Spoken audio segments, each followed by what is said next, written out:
Alors, je vais vous poser la question avec votre ardoise, un thème qu'on fera en deux parties parce qu'il y a beaucoup de choses à dire, évidemment. Est-ce que pour vous, Lorient, Real, PSG, l'OM est prêt à relever le défi de ce triptyque qui s'annonce devant lui? Regardons vos ardoises. Oui pour Alicia, oui avec un cœur, même pour Johan. Non, pas trop pour Anthony qui suit l'OM au quotidien. Ah, et j'ai peur, même aussi un cœur. Bon, avec beaucoup d'amour. Pour Séverine. Oui, ils sont prêts pour Loïc et non pour Raphaël. Alors, Anthony, vous êtes le seul à dire non. Avec droit de parole, puisque Raphaël, c'est que dans le comment. Hein. Ben, on l'a libéré quand même un peu cette année. Voulez-vous, je suis engagé. On l'a libéré quand même un peu cette année. Délivré. Bien sûr. Vous avez le choix. Soit vous commencez, soit vous les écoutez et vous les clouez après au pilori. Pas vraiment. Vous les commencez? Ah oui, il faut commencer. Dites-moi pourquoi ils sont l'enthousiasme quand même. Non, mais c'est facile en fait de commencer en disant non, parce qu'il suffit de rebondir sur ce qu'a dit De Zerbi. Il l'a dit lui-même. Ils ont vécu au mois d'août ce qu'un club normal vit en 5 ans. Sauf que la saison dernière, ils avaient aussi vécu en une saison ce qu'un club normal vit en 10 ans. Donc, c'est leur habitude, ça, en fait. C'est un mode opératoire, c'est un art de vivre. Mais sauf que là, il n'a même pas eu la trêve pour travailler. Tout le monde arrive au compte gouttes. Pavard est arrivé hier. C'est un peu l'idée de la question. Tout reconstruire. Vous partez de très loin. Il y a déjà eu un mois d'août qui maintenant repose sur rien, parce que même la victoire contre le PFC, De Zerbi aussi n'en est pas satisfait. Donc il y a très peu de bases. Et vous allez attaquer des matchs. Alors Lorient, évidemment que c'est accessible pour l'OM, même avec peu de temps de travail. Mais moi, des clubs qui sont prêts pour un enchaînement Real Madrid au Bernabéu, PSG à la maison, j'en connais déjà très peu. Enfin, ça va taper dans City ou comme ça. Donc l'OM prêt pour cet enchaînement-là, dans ce contexte-là. Si vous dites oui, c'est qu'il y a une potion magique et je suis pas au courant. Alors, ils vont nous parler de la potion magique. Ça va même plus loin, parce que quand on prend le calendrier encore plus loin, alors il y aura une petite trêve internationale, mais Lorient, Real, Paris. Ensuite, petite semaine, 5 jours de repos, déplacement à Strasbourg, qui a des ambitions de Ligue des Champions. Rebelote la Ligue des Champions la deuxième journée face à l'Ajax Amsterdam. Et puis ensuite, Metz. Bon, ça devrait aller. Alors, Loïc, je voudrais comprendre l'enthousiasme du oui majeur. Parce que ce que vient de dire Anthony, je pense que même les supporters marseillais se le disent. Parce qu'il y a quand même une réalité, il y a des beaux joueurs, on va en parler, on va voir Pavard et tout, mais il y a tout à construire, parce qu'ils ne se sont pas entraînés ensemble, par exemple. C'est quasiment une nouvelle équipe, j'exagère un peu. Il y a deux joueurs qui sont arrivés. Ah, donc une nouvelle défense. Aguerd et Pavard. Oui, mais après, en partant du principe que les deux soient titulaires déjà. Il peut laisser quand même, Balerdi pour être titulaire, non? Balerdi revient avec l'Argentine. La semaine, deux, alors contre l'Orient. On parle de la semaine, on parle principalement de Madrid et du PSG. Balerdi sera certainement titulaire contre Madrid au Real, et peut-être pas Aguerd ou peut-être pas Pavard, on ne sait jamais. Moi, je pense pas que à part s'il ne va pas faire jouer Pavard contre le Real, après ils le prennent. À part s'il joue à 3. Mais sinon, Aguerd sera sur le banc alors. Il n'y aura pas Pavard Balerdi. Attendez, Loïc, on s'arrête 2 secondes. Vous recrutez Benjamin Pavard. Donc star de votre... Je vais finir. Star de votre championnat. International français, et vous jouez le Real. Et vous me dites qu'il n'est pas sûr d'être titulaire. Donc ce sera Aguerd, forcément. Et il joue à 3 derrière, il peut faire Medina, Aguerd, Pavard. Il peut jouer à 3 derrière, mais pour répondre à votre question, de dire qu'il a besoin de joueurs qui ont des automatismes. Oui, c'est vrai, il y a 2 joueurs qui sont arrivés. Il n'y en a pas 16. J'ai pas dit qu'il avait besoin, j'ai dit qu'il a des joueurs qui n'en ont pas ou d'autres qui ont moins de. Mais ils sont arrivés avant la trêve. Qui ont des problèmes de pied. Non, ils ne sont pas arrivés avant la trêve, ils sont arrivés pendant la trêve. Enfin, ils ne sont pas arrivés hier. Ils ont plusieurs entraînements. Ils n'ont pas 48 heures avant le match de Lorient. Non, mais alors attendez, je vais poser la question différemment. Est-ce que Aguerd, Pavard, sans repère, c'est meilleur que Balerdi du mois d'août? Ah oui, enfin ça c'est. Bon, le mot, je peux dire oui. Bon, ben voilà. Oui, quand même. Non, mais j'essaie de le faire de manière un peu diplomatique. Il a fait le début de la saison. J'essaie d'être à peu près tranquille. Oui. Après, il a fait une grosse bourde avec l'Argentine, Balerdi. Mais sur l'ensemble de son match, il fait pas un mauvais match. Oui, mais la séquence n'est pas très bonne pour Balerdi. Oui, mais si on regarde le match en entier, aussi, d'accord, il fait un match en entier quand vous faites une bourde qui. C'est un peu l'histoire de ces matchs, malheureusement. Balerdi. C'est bon, mais sur l'ensemble du match avec l'Argentine a été plutôt bon. Non, mais vous me dites 3 saucisses et derrière vous me dites j'ai fait une bonne dernière heure et demie. Je vais vous dire, vous m'avez balancé 3 saucisses. Alors si j'ai fait une saucisse et 10 bonnes analyses, à me dire il est plutôt bon. Mais c'est une saucisse plus une saucisse à bon. Ça fait toujours une de saucisses. Évidemment, c'est une métaphore alimentaire. Nous parlons de mauvaises phrases et pas de vraies saucisses. Je tiens à le dire quand même. Donc pour moi, ils ont les capacités avec l'équipe qui est arrivée. Là, c'est une nouvelle saison pour Marseille. Ils l'ont dit, tous dit en conférence de presse. Et de toute façon, contre Madrid et contre le PSG, c'est 0 point normalement. On le sait. Pardon, mais pourquoi vous me dites ça? Alors, on va faire tourner la parole. Pourquoi vous me dites ça? Non, mais Lille, l'an dernier, ça devait être 0 point contre le Real dans ce cas-là. Bah oui, mais à la base, c'était à la maison, c'était différent. À la base. Bah si, quand même. Alors pourquoi tu dis oui? Pourquoi tu dis qu'ils vont relever le défi? Parce qu'ils sont capables de faire soit un nul à Madrid, soit de battre le PSG dimanche prochain. Moi, j'en suis persuadé. Alors, en fait, vous faites toute une démonstration pour à la fin me dire l'inverse dans le. Non, je dis que quand on regarde le calendrier, normalement, quand tu vas à Madrid et que tu reçois le PSG même quand tu es l'Olympique de Marseille, normalement, c'est 0 point. Tu n'attends pas à ce que Marseille batte le PSG ou ce que Marseille fasse match nul. Honnêtement, j'espère que pour eux, qu'ils vont prendre au moins un point. Vu les ambitions, vu les joueurs recrutés, ça ne me choque pas que vous me disiez ils doivent prendre un point ou un nul, ou une victoire. Ça ne me choque pas. C'est très compliqué, c'est très dur. Je me souviens de ce qu'a fait l'OM l'année dernière contre le PSG, ça serait... Bien sûr, mais tout ça peut évoluer. Vous êtes confiante quand même. Non, moi j'ai dit aïe, j'ai peur. Oui, mais vous mettez un cœur, donc je suis perdu. Je mets le cœur en fait, vous me dites tout et son contraire. Non, vous n'écoutez pas. Aïe, j'ai peur parce que moi je trouve que dans l'absolu, l'OM a fait un très bon mercato. Moi je l'ai dit la semaine passée, je trouve qu'ils se sont renforcés surtout en défense et aussi devant, à part au milieu qui était un peu plus compliqué évidemment. Mais par contre, je suis désolée, ils n'ont aucun automatisme. De Zerbi le dit lui-même en conférence de presse, et Anthony l'a très bien dit, c'est qu'il faut X jours... Il ouvre le parachute un peu quand même. Non mais c'est compliqué, non mais c'est vrai. C'est normal. Mais c'est exactement ça. C'est ça qui se passe. Donc moi je n'ai pas l'impression qu'en quelques jours de travail, tu peux enchaîner un calendrier qui est aussi compliqué. Alors peut-être que de base tu te dis tiens tu prends 0 point, mais moi je pars du principe que l'OM a quand même des ambitions et se dit pas qu'en jouant le Real, le PSG et puis Strasbourg qu'ils prennent 0 point. Moi, je me dis que... Je ne veux pas Strasbourg dedans, mais, je suis désolé, mais quand tu vas au Real, tu te dis pas, c'est bon, c'est sûr, je vais gagner. Mais ton retour en Ligue des personne n'a dit ça. Personne n'a dit ça. On vous demande si justement ils sont prêts pour ce calendrier démoniaque. Moi, je ne dis pas ils vont gagner, personne ne le dit même. S'ils le font, bravo. Mais personne n'arrive en disant ils sont favoris. Mais c'est en ça que pour moi, ils ne seront pas du tout prêts. Moi, je trouve ça compliqué. Mais le problème de les Zerbi, c'est que automatismes. quand il a eu du temps pour travailler en juillet, ça s'est pas vu en août. Non, peut-être que là, ça lui ira parce qu'il aura pas. Il y a un truc qui est pas important. Sur le terrain de Bernabéu, Marseille ne va jamais jouer comme il le veut. Marseille ne va pas avoir la possession, Marseille ne va pas presser très haut comme ils le font d'habitude, ils ne vont pas ressortir les ballons de derrière. C'est pour ça que je vous demande s'ils peuvent être prêts et se préparer pour ça. Mais là, ils n'ont pas besoin d'être prêts, ils vont laisser le ballon au Real, ils vont faire le dos rond pendant 90 minutes, ils vont essayer de contrer. De Zerbi, tu sais pas. Tu verras. Même s'il veut le faire, il ne pourra pas le faire. Je comprends. C'est impossible. Mehdi Benassia, le directeur sportif de l'Olympique de Marseille, il a acté officiellement la fin de ce mercato très agité pour Marseille et il a affiché clairement aussi les ambitions de son club. C'était dans un message sur son compte Instagram. Je souhaite la bienvenue à l'ensemble des joueurs ayant rejoint notre projet lors de ce mercato estival. Désormais, avec la fin de cette période de transfert, il est temps de nous concentrer pleinement sur le travail. Une saison excitante nous attend, à nous de la construire ensemble avec ambition, humilité, engagement et rigueur. Le ton est donné. C'est vrai que c'est une saison excitante parce que Johan, là on parle de défis et c'est logique parce que c'est de la compétition, ce sont nos compétiteurs, ce sont des internationaux qui arrivent, c'est un entraîneur de renommée. Mais tout ça est quand même très excitant. Ces joueurs-là, ce club-là, les supporters de l'OM qui nous regardent, ils ont envie de jouer le Real, le PSG, Strasbourg. L'an dernier, ils étaient même un peu frustrés de ne pas le jouer, j'imagine. Mais c'est une saison extraordinaire déjà. C'est un début de saison totalement. On est dans le surnaturel, dans le paranormal, dans le chaos. Et comme tu l'as si bien dit, Anthony, tu connais maintenant cette ville par cœur et ce club par cœur. C'est un mode de vie. Et moi, franchement, ce club, il est fait pour ça. Ce club n'est pas fait pour avoir une saison tranquille. Ce club est fait pour avoir le chaos dès le premier match à Rennes. C'est comme ça, c'est consubstantiel, c'est dans leur ADN. Et moi, je trouve là, ils vont être totalement remontés comme des pendules. J'ose même pas imaginer l'ambiance au Vélodrome contre le Paris Saint-Germain. Ils vont être comme des cocos. Et déjà à Lyon, franchement, ok, tu fais un match assez dégueulasse, tu perds 1-0 en fin de match. Mais après l'expulsion de Egan Riley à la 29e, je m'excuse, en seconde mi-temps, les 2-3 meilleures occasions, elles sont pour l'Olympique de Marseille. Tu as 2-3 contre, ça peut se jouer à rien et tu prends un but bidon à la 88e. Et surtout contre le Paris FC aussi, tu es à un moment donné, tu as 2-2, ils reviennent à 2-2 et tu as une occasion immense pour le Paris FC où tu es vraiment à 2-3 cm du 2-3. Et après quand même. Et moi je pense que ce club est fait pour ça, avec de Zerbi. L'adversité. Voilà, il est irrationnel, seul contre le monde entier, avec la passion. Et moi je pense qu'un groupe peut se construire comme ça. T'as quand même Pavard, le mec il fait titulaire l'an passé avec l'Inter Milan, titulaire en finale, immensément important avec l'Inter. Tu recrutes quand même Greenwood à un moment donné, quand même, autant il a été lamentable contre Lyon. Il y a un moment donné, quand même, il va vouloir peut-être montrer son talent. Mais j'aime ce côté, tu vois, le chaos. Et c'est peut-être que tu peux trouver la lumière quand c'est fêlé, quand tu te dis. Tu construis en 5 jours. Mais justement, il n'y a rien à construire avec l'Olympique de Marseille. Marseille, c'est comme ça. C'est un soir où tu as envie. Les joueurs ont envie. Mais je compte même pas sur une victoire. Moi, je pense déjà surtout au Paris Saint-Germain. Évidemment, tu perds au Real Madrid, on ne dira rien. Les plus grands players du Real Madrid. En fait, là où je vais me permettre de relancer, c'est que ce défi-là, techniquement, s'ils perdent contre le PSG, comme c'est arrivé les années d'avant, tous les clubs français vont perdre à 95% contre le PSG. Et s'ils perdent contre le Real, vous l'avez dit, au Bernabeu, vous avez le droit de perdre. C'est peut-être là où ça va être plus compliqué pour De Zerbi et pour l'OM, la manière dont ils vont jouer. C'est aussi Lorient. Hein.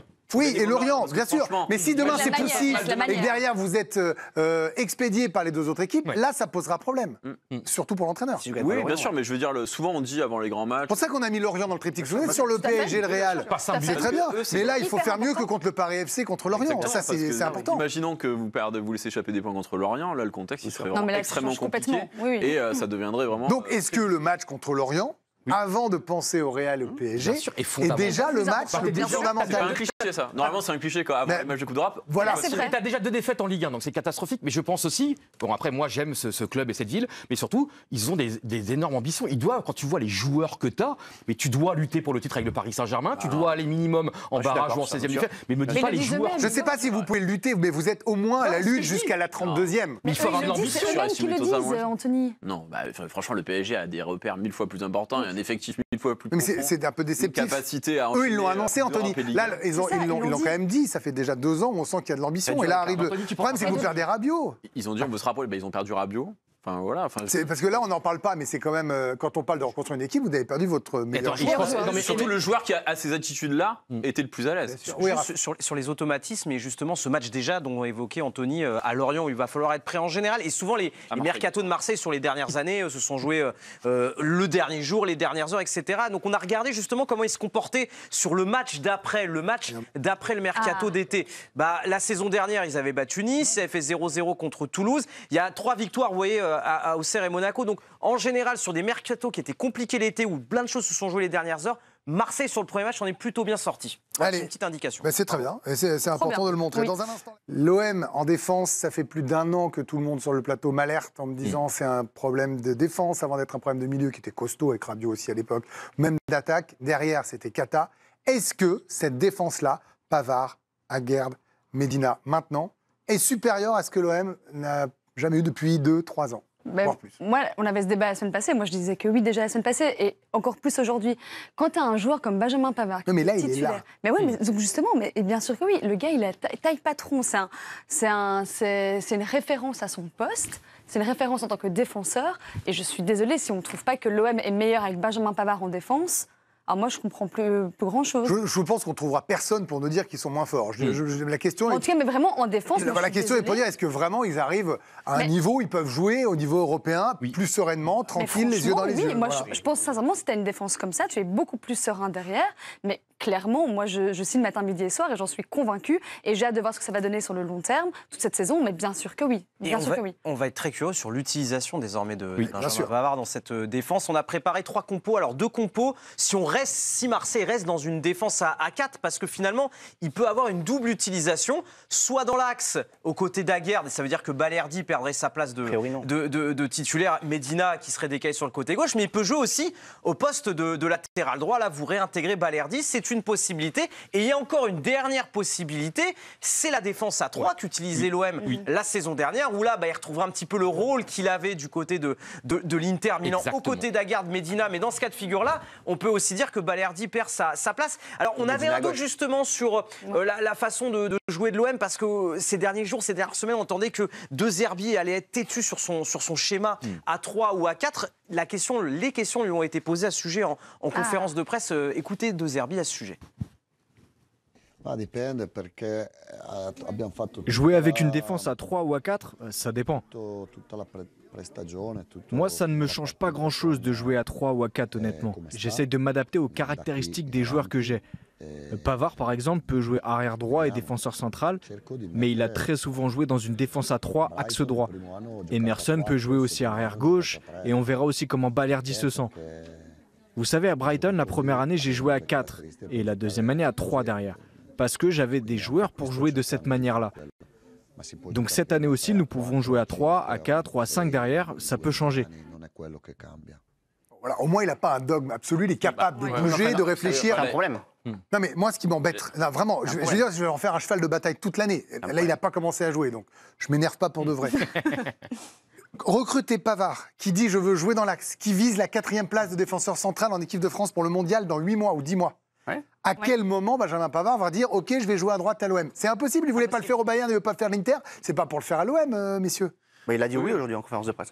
Il n'a pas commencé à arriver en disant je suis Dieu vivant, je veux jouer comme ça. Le problème, c'est pas lui, ce qu'on dit médiatiquement et ce qu'il y a derrière. Non, mais c'est tout le paradoxe du mercato de l'OM, en fait. C'est que l'année dernière, ils ont joué à 3 par défaut, parce qu'il fallait que De Zerbi s'adapte à l'effectif de Marseille qui était limité. Et tout l'enjeu de ce mercato, ça avait été martelé par les dirigeants et par l'entraîneur, c'était de donner les moyens à De Zerbi d'avoir son schéma préférentiel, le 4-2-3-1.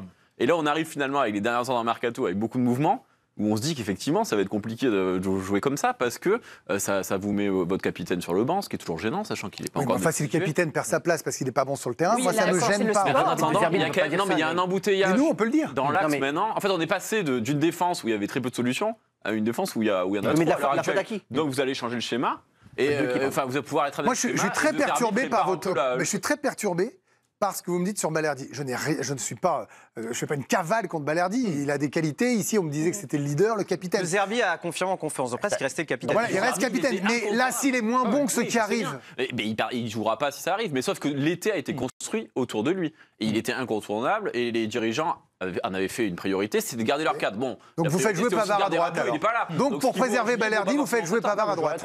Mais vous pouvez jouer à 3, sachant que quand on parle de défense à 4 pour De Zerbi, on parlait déjà aussi d'un système hybride, parce que Medina, c'est pas un latéral gauche de métier. Donc ce qu'on imagine avec Medina, latéral gauche, on peut l'imaginer avec Pavard à droite et qui viendrait ensuite dans l'axe d'une défense à 3. Donc il y a quand même beaucoup d'aménagements possibles et on joue un peu parfois sur les mots pour parler de schémas qui peuvent... Donc en fait, c'est suivant l'animation, suivant l'adversaire, suivant le moment de la partie...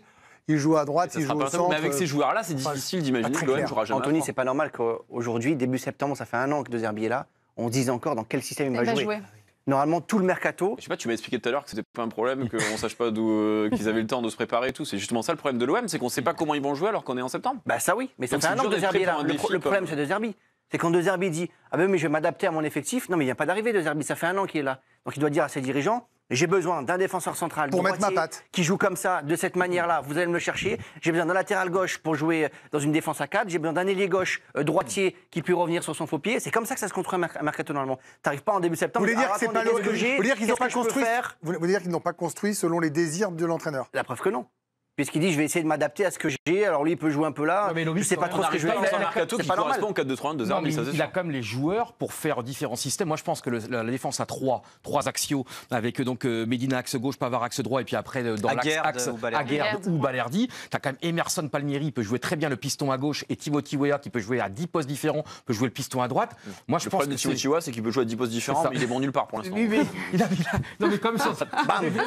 J'ai dit pour l'instant, j'insiste pas là. À la Juventus comme il a fait des bons moments. Et moi, je trouve quand même que c'est pour ça que cette équipe-là, quand même, et après, au milieu, tu rajoutes Heuberg notamment, mais la défense à 3 me paraît naturelle. Alors, est-ce que cette défense à 3, et là, que les Lorientais ne m'en veuillent pas, j'exclus le match de Lorient qui est un peu à part, même s'il est important, et je le dis, c'est même le point fondamental de l'état d'esprit marseillais, de la dynamique. Est-ce qu'une défense à 3 est plus sûre pour jouer le Real et le PSG, pour vous? Est-ce que cette défense à 3, que ce soit avec Balerdi, que ce soit avec Medina, avec Aguerd, avec Pavard, qui vous voulez? Est-ce que c'est plus solide? Moi, c'est le système que je préfère. Et puis surtout, Medina, il a eu l'habitude à Lens avec ce système-là. Et je trouve que ça te permet quand même, en défense, comme d'avoir ce bloc comme défensif, de passer par les ailes, de pouvoir remonter quand même assez tranquillement. Moi, je trouve que c'est un système qui correspond parfaitement à cette équipe que de faire un système classique à 4 derrière. Là, je trouve que par rapport aux joueurs qu'a l'Olympique de Marseille, par rapport aux qualités des joueurs, Emerson, il a fait le boulot à l'Euro 2021 avec l'Italie. Quand il a fallu remplacer Spinazzola, il a fait le boulot en demi-finale et en finale. Pour moi, il peut jouer piston à gauche. Franchement, c'est une Moi, je pense que c'est pas la question parce que l'année dernière, que ce soit à 4 ou à 3, ils ont eu les mêmes problèmes dans la gestion de la profondeur. Parce que ce soit à 4 ou à 3, c'est une équipe qui jouait très haut. Toujours la gestion de la profondeur. Ils sont toujours passés par au-dessus.